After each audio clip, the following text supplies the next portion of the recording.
welcome to Trendy Talks. Today we are doing a reaction video for Rogue One, a Star Wars story. So this is going to be super spoiler heavy. If you're looking for a review to just see if you're going to watch the movie or not, like, we freaking liked it, all right? Like, just go watch it already. Like, what are you doing watching Don't be this? sheeple. Like, go watch it for yourself and make an educated opinion. Yeah, God. It's really good. Just I'm go kidding. Watch it. Just go watch it. All right. We're Totally gonna talk, kidding. Everybody, like, if you are still watching this and you haven't watched the movie, go watch it now. Everybody else. All right. Pause this Pause video. it right here. We're gonna Leave talk for about 2.5 hours. Go to your local theater, watch it, and then come back. When and you're start in line, it. watch my Keep hitting Star you. Wars risk video or something. All right. All right. Wait. Okay. And go. Yeah. Everyone's Okay. back. All right. So, Holy shit. It was so good. Holy. It was so Santa Claus incredibly good. I loved it. I think Yeah. that it's really easy to, like, every time that you go see a movie, you, like, come back and you're like, that was my favorite Marvel movie. That was my favorite superhero. I'm You know, so it's like, guilty of that. I know, I'm the same way. But I think that genuinely this one will stand the test of time for me, as far as even after seeing A New Hope, or not New Hope, wow, Force Awakens, I remember thinking, like, that was really good, but, like, my favorite movie is still Empire. And so then I went and, you know, to this movie, and I was like, this is probably not gonna be my favorite movie. It's probably still gonna be Empire. I think that this one maybe knocked Empire out of its, like, spot, and that's insane to me. So I didn't expect that going into it. I think it benefits from a lack of Skywalker drama. Yeah, maybe. So this shows that there is. I think we should feel confident in the Han Solo movie, and hopefully the Obi-Wan movie. Hopefully. That would be awesome. Please make that happen. We need a Obi-Wan versus Maul. Yeah. That would be amazing. Round two. Let's do it. So I think this just shows that it's possible that they can do these unique one-off stories, and maybe something that doesn't have as much, bearing on the story as stealing the Death Star plans. Maybe. That's the thing. No, like, okay, everyone going into this movie, I've seen so many people just like, oh, well, why were they making Rogue One? Like, we already know they have the Death Star plans. Like, that's not what the movie's about. The movie is so about just, like, the story of, Rogue One and what they're doing to get there. And I like, going off of what you're saying, I think, like, the real story here, the real meat of it is, it's like, you have the title heroes, but, like, what about the people that people don't talk about? You know what I mean? What the people who died. Soldiers. I mean, spoiler alert, but you guys just watched the movie, I'm assuming. But the people who died to do the things that set up Luke and Leia and Han to succeed. Mm-hmm. Like, those aren't the stories that you typically hear. So it's like we saw a glimpse of, like, the background people in us, and it doesn't seem like they're the background people because they were the stars of this movie, but in a sense, like, they are the background people of the Star Wars universe, and it just shows, like, how incredibly important the cause was, the rebellion was, and all of these different figures who died and who gave their life for what happened to happen in the later movies. Exactly. Like, we saw, like, once again, you've seen this. We saw Leia in the movie. The movie was not about that. That was a really cool Easter egg. It was amazing. It was fantastic. They absolutely bunch beautiful. Of those. Yeah, like, that's not what the movie was about. No. I did think it was neat how they had New Hope people in it. They had what's the weird guy's face? Dr. Evazan, Evazan and Ponda Baba. Yeah, Ponda Baba. And they had, they are they from, yeah. Which I thought was hilarious. Mm-hmm. Like, I'm sure people are going to be like, "Oh, it's a whole galaxy. How they run in it? Whatever. They just ran in it." Yeah. It was funny. Yeah, it was good. Yeah. And then R2D2 and C-3PO were in it. The Red Leader, Gold Leader from the Death Star trench run. By the way, there's a vacancy in Red 5. Yeah. If anybody's looking. I think somebody might be able to fill that. After they get some power converters. Someone's going to Natasha Station. Yeah, no, it was cool. But I think the thing is, and I know that a lot of people complained about this with The Force Awakens, even though it was pretty, like, well received. But one of the complaints I heard was that it was very focused on, like, revisiting the old series, and, like, just there was a lot of focus on that, which makes sense because, like, of course you had old cast members return. But some people said it was, like, at times distracting, and you didn't let the new cast, who was actually very interesting, like, shine as much. With this one, like, all of those little cameos and things were so subtle and so well done that, like, the theater would gasp and, like, everybody was super into it, but it wasn't at the center of the movie, which was great. Yeah, like, if you're not a huge Star Wars nerd like Philly or I, like, you probably missed the, like, Dr. Evazan, like, thing and stuff. I mean, like, Well, I don't know. They made that pretty obvious. Because it ran right into her. It wasn't like they just turned around and were like, but still, it was like there was a stoppage of the story there. Boom, here's these two. Let's keep moving. Which is whatever. I enjoyed it. Yeah, I enjoyed most things. But it wasn't too abrupt. I didn't think. So, yeah, I thought that was fantastic. To me, I think that the space battle at the end, or I say at the end, but for the last hour of the movie, really, was phenomenal. And I thought that it looked like something out of A New Hope. It didn't have the new CGI. It looked at a lot of I don't know. It looked very old school, and I really liked it. And even all the pilots, the close-ups of them, they looked like they were from the 70s. It wasn't the over-the-top kind of beginning of Revenge of the Sith space battle that we had. It was just kind of very there's X-Wings, there's TIE fighters, and they just kind of do it. They don't just do it. That's not what they do. But put the wine away. Though that one ship was really ramming into us. Yeah, the Hammerhead Corvette. All right, I love B-Wings, but that thing is really going in for my new favorite ship. That was so cool. Oh my god! I noticed something about the way that they shot the fighters in space. It looked like old school cinematography. It did. Because I think that they brightened everything up a lot. Mm-hmm. So whenever a starter story would go by, it was just like in the old movies or the original trilogy, you could see every little nook and cranny on it. So I think that was a nice little touch. No, I was just saying, I completely agree. Yeah. Even the lighting, when they would show different things, and the way that was almost that bright white light opposed to the black background, that was super old school, and I loved it. So that's kind of going back to, a lot of people have been saying how the trailers featured a lot of shots that were not in the movie, Krennic in the water on Scarif, with the dead troopers and stuff, which obviously was not in the movie. It doesn't really make any sense. Mm-hmm. But it's been kind of attributed to Edwards using this form of cinema called cinema verite, which is kind of have you guys seen The Aviator, with Howard Hughes? A long time ago, when it first came out. Yeah, well, he basically films these big, complex war scenes using just multiple camera angles and stuff. And then he edits it out. Yeah. But it's just to kind of get a very true, gritty form of the battle scene, and that's apparently what Edwards did, and why some of the scenes in the trailer aren't in the movie is just because I don't see a problem. I the people who claim false advertising with trailers and stuff like that. Come on, you can't. I don't know. I don't think this time. I think it's different because it's not like they did it with Suicide Squad. It was the Joker. If they did it with Vader, where there was half the trailer was Vader. He's not in this movie that much, but when he is, we'll get to it later. Oof. No, and I agree with that. I agree with if you feature a character very heavily in the trailer and you get 1 minute of film time with them, then that's something to complain about. But with this, there are people who are complaining about certain shots not being in there, and it's none of the missing shots impacted the actual quality of the film that we got. So it's not worth complaining about, in my opinion. Right. Do we want to talk about Vader? I think Philly wants to talk you about it. Yeah, we'll save that for last. Okay. What are some other things to talk about then? I mean, whole... Sorry, one thing I really thought going into this, and I honestly don't not think now, is this was okay, so I'm a huge Star Wars fan. Maybe you don't know this, but just going off of anything else you've watched, shocked. I'm floored. As far as the movies go, I like them for sure. I like all of them. Even Attack of the Clones, I like it. It's not the best thing in the world, whatever. Yeah. But get out. As far as Star Wars, the movies aren't the reason that I like the franchise. There's so much more to the franchise that I like, and that's probably the biggest thing that I like about the franchise is just the Battlefront series, old school Battlefront,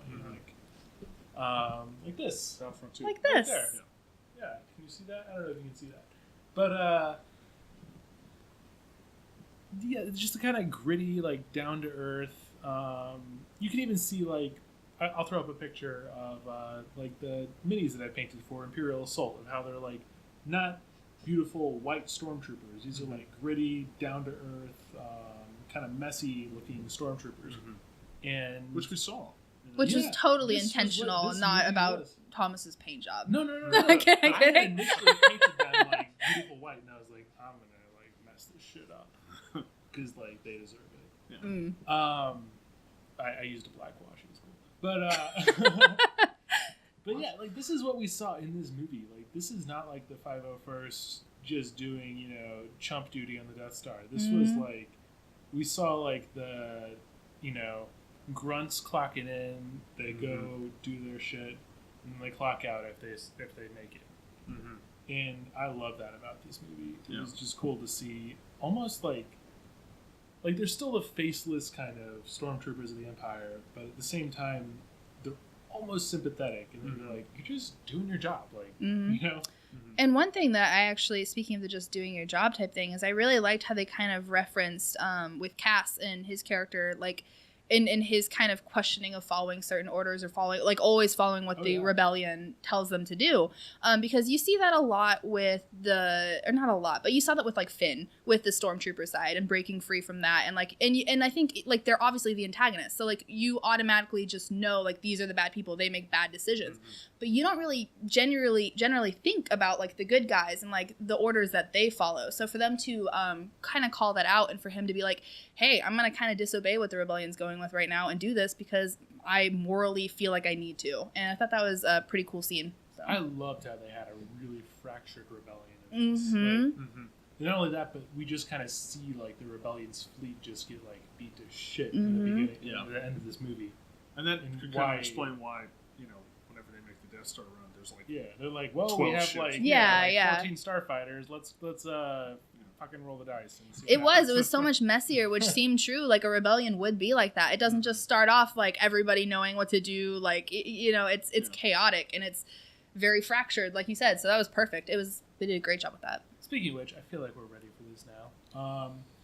We had, the rebellion was doing pretty well up in the dogfights in their movie, and then they're like, "All right, we did our job. Yep. The shield is down. Got the We plans. ran the ship down. We're gonna jump to hyperspace." They all jump to hyperspace, and like half the fleet just hits a freaking wall when Vader comes in right at that time and just like blows up on the side of his Star Destroyer. Yeah, that was amazing. And just nope. That's Stop. not even the coolest Vader scene. I feel like we need to talk first. Well, here, while we're on the subject of Empire people who were in Sure, New Hope, yeah. Tarkin? Peter Cushing? Yeah. Before How the fuck did they... How did they do that stuff? Were they just like, nope, you're younger, or nope, you're dead, but now you're back? Yeah. Yeah. I mean, it was a little bit Polar Express, but like that's But okay. Like it was so They cool even to got see the- him back. They even got the voice down, almost. Or is good enough. Yeah. No, I thought it was incredibly impressive. Thomas, one of the things that he mentioned whenever we got back here and we were setting up to do this is I just wish they would have like maybe not focused on so much, just because like it was good but not good enough for the camera to be on his face for like 30 seconds. Right, because it got a little creepier the more you looked at it and you were like, Yeah, they were a little bit bold in how much they showed him. Yeah. You know what? The series that has like aliens on screen like a lot of the time, whatever. Yeah. Have a CGI human that like fans are gonna go freaking berserk about. That's fine. Whatever. No, it was great. But Yes. okay, Let's get to the reason so we we're talked all a little here. bit about Vader coming into hyperspace and just like destroying the Rebel fleet with just his mere presence. Yeah. Earlier. Yeah. Let's talk about first his base. Yeah. Which is pretty interesting Which stuff. I love as a fan of like the expanded universe and stuff. So in previous like EU and Legends and stuff, Vader's castle is on Vune, which is this like just kind of toxic planet. Like poison, yeah. Yeah, there's not a whole lot of point to it, I guess. It's just like, where's Vader's castle going to be? I guess just somewhere Planet gross. evil. Yeah. Yeah. Somewhere gross. Yeah, so they do that, which is cool, I guess. It's such a kind of archaic idea that Vader would have a castle, though. You know, I mean, like Star Wars is a space opera, but it always kind of leans a little bit more towards sci-fi in Vader's aspect, and that, like he's always on a Star Destroyer or something. In the EU, we see a lot more of him being in like palaces and stuff, a lot more kind of more fantasy elements. Mm-hmm. So seeing him on Mustafar is dark as hell. It is. And It's I so love it. like, Yeah. it's just so like vengeful almost, you know what I mean? Or it's like that constant reminder, like this is where I became what I became. So well, he's using the dark side now, and that I'm sure fuels his hatred. He's like, this is where Obi-Wan, my former master and friend,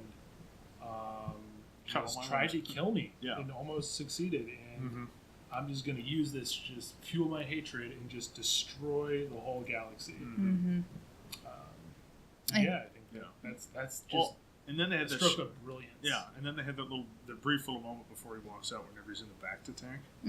It's like, this is good. Speaking of which, real fast, there's been a lot of speculation about who the like cloaked guy is in that scene. Yeah. In the end, it was just kind of like a random dude. What if it was that Janus guy from the Rebellion? One of those guys. Maybe. I don't know.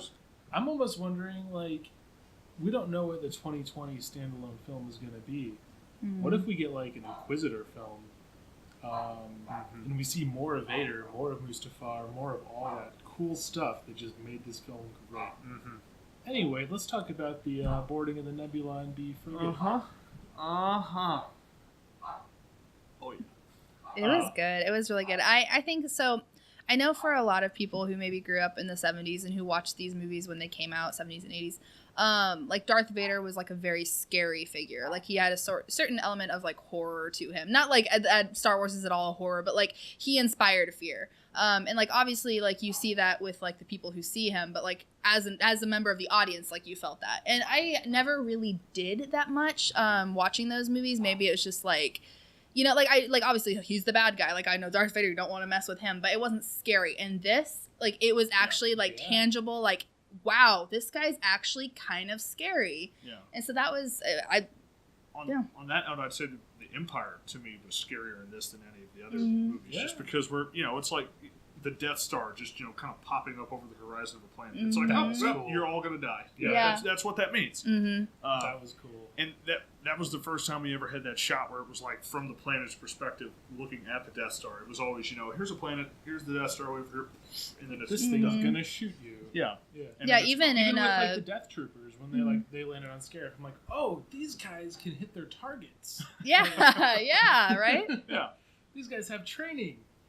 Yeah. When so Vader, there's just that dark corridor, and there's the rebels there with the plans, and there's like the door kind of jammed, and you see his lightsaber ignite. Yeah, you hear him breathing. Yeah, the breathing is like what I was like, oh man. And then he turns it on, and then he kills everyone. Killed. Unmercifully, nope, you're dead, you're dead, you're dead, you're dead. Up on the ceiling, slash, down, dead. Oh my gosh, the final, like the guy who was at the door trying to get out, like, and that was part of it too, is the panic of those guys. That was like driving kind of the feeling, the audience. Like they physically had the plans, and they had to pass them through. And it was just so like, I love how close they made it. They didn't make it like Tantifor like escaped away. Yeah, which I have to say makes it kind of interesting when you look at the original trilogy now, because when Tantifor gets boarded, Leia's like, we're just a diplomatic mission to Alderaan. Yeah. Which, like, in the past, you can kind of see, like, Vader's like, I wonder if they are. But now Vader's like, bullshit! Yeah. No. I know exactly what you're up to. I saw you fucking fly away.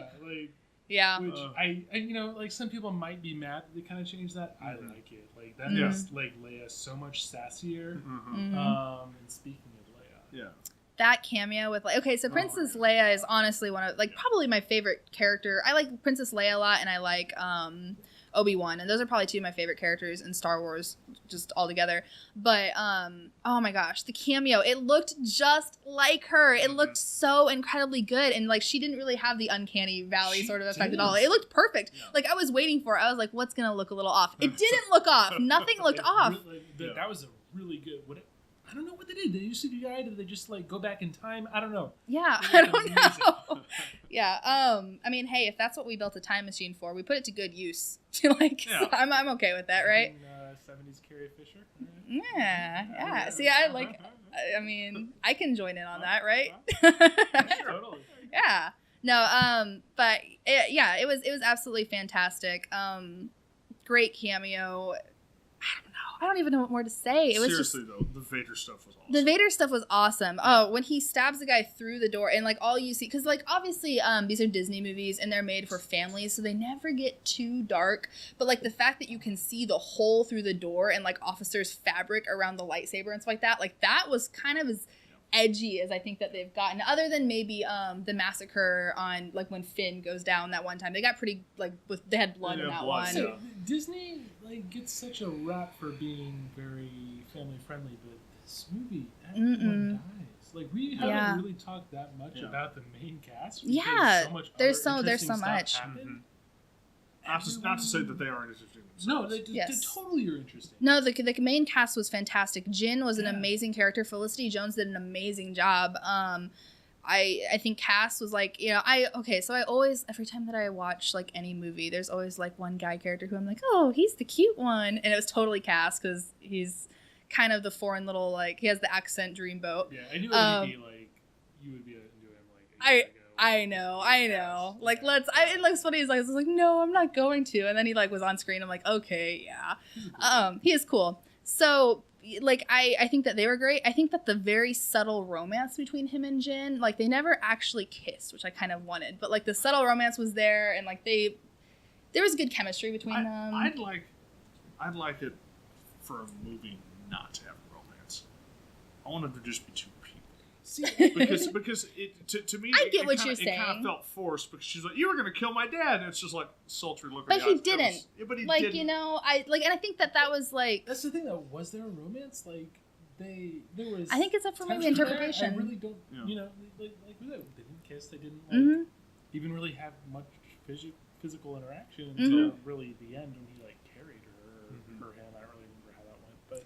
Yeah, you know, and I think that it's one of those things that kind of is up for interpretation. So maybe, like, you know, and I can't even thought about that when I said it, is like my interpretation of it is like there was something there because there seemed to be a spark. But I think that you can look at it either way, really. And, like, maybe it's best that they didn't have a kiss or anything like that. So you can take it as either a message of, like, just friendship and trust, and these two got really close and they're dying together. Or you can take it as a romantic thing. I think that speaking of friendships, though, the friendship between Danny Young's character, or whatever. Donnie, yeah.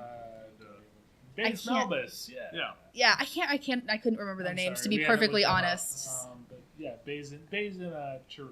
Their friendship was wonderful. I liked both characters a lot.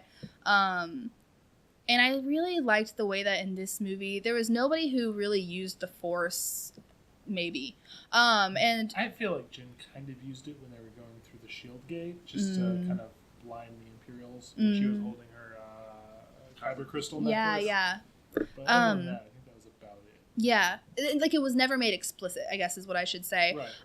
But I like how they kind of made it like this glimmering like thing that was kind of there, and like those two, especially what they're saying, like, I am with the Force is with me, or whatever. Like, it made it to where it ran through this movie really well, and it gave like a subtle taste of what's to come that we all obviously know is coming and we saw. But speaking of what's to come, Philly, should we talk about this theory?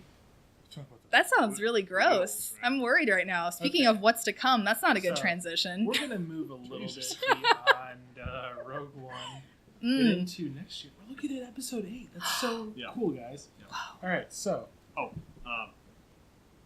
Solo begins filming in February. Yeah. That's pretty cool stuff. That's pretty cool. But. I'm waiting for the announcement with Obi-Wan too. I'll let you finish, but I'm just saying, like, I think that might be coming. So maybe. We get a little bit of teasing of the Wills in this episode, which is kind of the first teasing we've gotten since, like... That was this going over my head. No, I don't know. So. You probably don't know. A lot of people probably I didn't know about this. See, this. the Wills, Philly didn't know this until I talked to him tonight about this. The original title for A New Hope was The Adventures of Luke Starkiller as Told by the Journals of the Wills, or something like that. Nerds correct me on that. But it's something along those lines. And the Wills are built up to be this kind of supernatural species or something. They're very vague. But no one really knows quite what they are. But they're supposed to be almost kind of, imagine like the Watchers from Uatu, like from Marvel and stuff like that in Star Wars. So we see that for the first time, really, with much substance in Rogue One. Really? Where? Well, first of all, what's his name? Chirrut's light bow was built by the Guardians of the Wills. Oh. Also, the temple at Jeddah was a Guardians of the Wills temple. Okay. So they're really kind of teasing the Wills, which is interesting because that's just this idea from George Lucas from the 70s, which really hasn't been touched on much. Mm-hmm.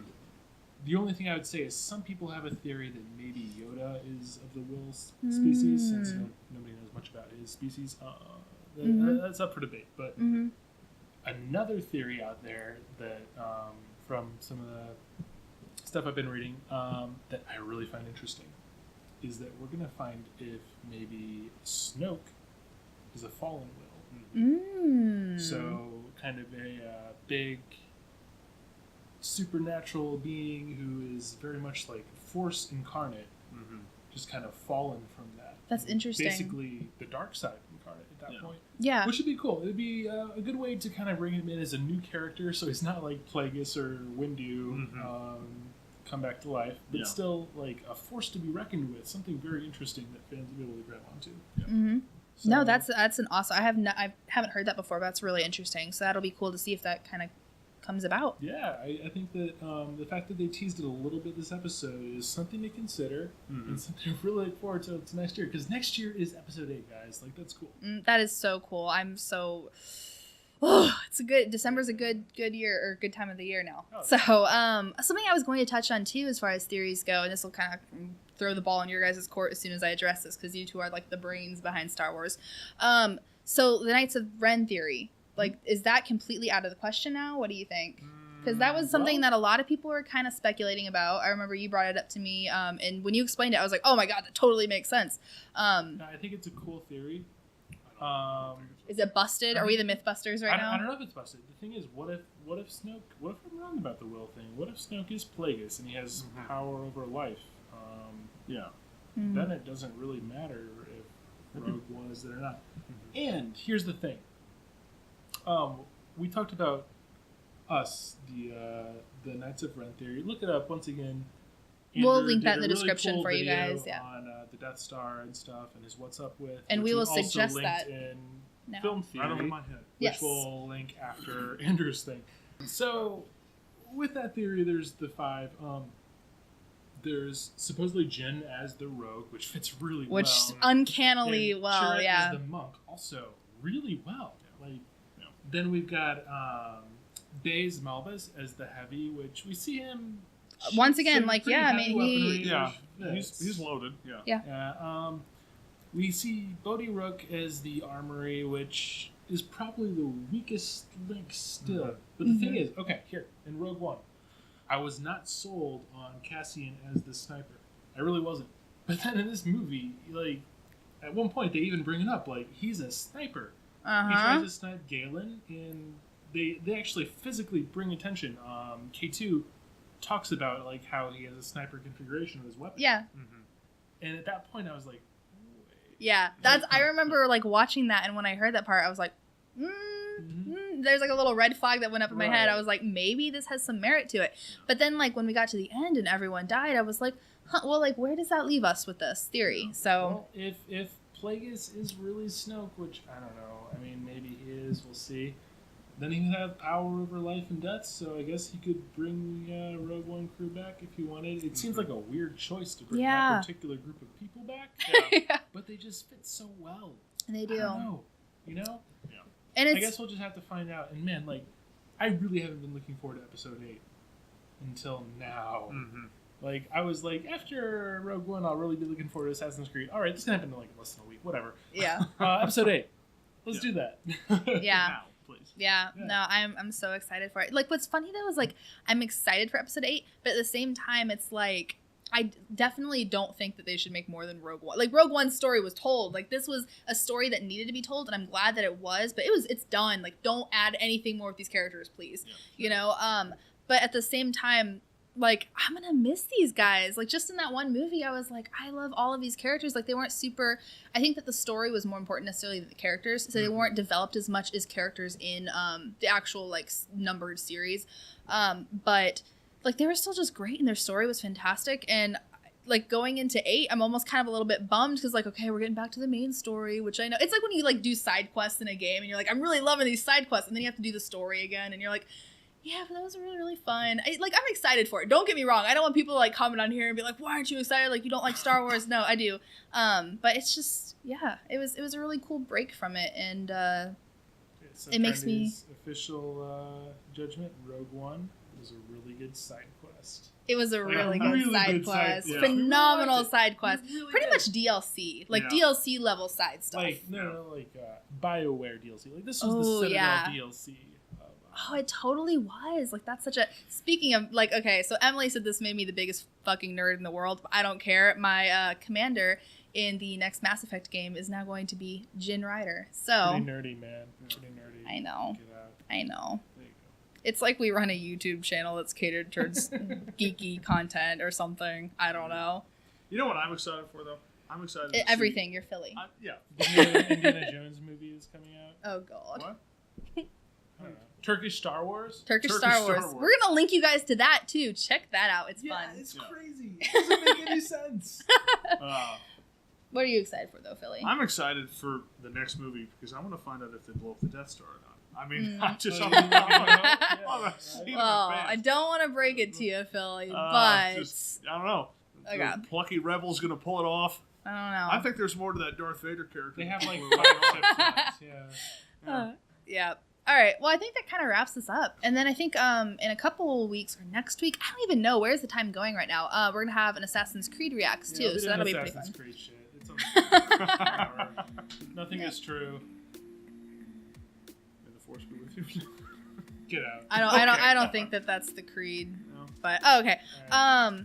Yeah, that does it for us. Thank you guys so much for watching. Be sure to check out those videos that we suggested, and we will see you guys next time.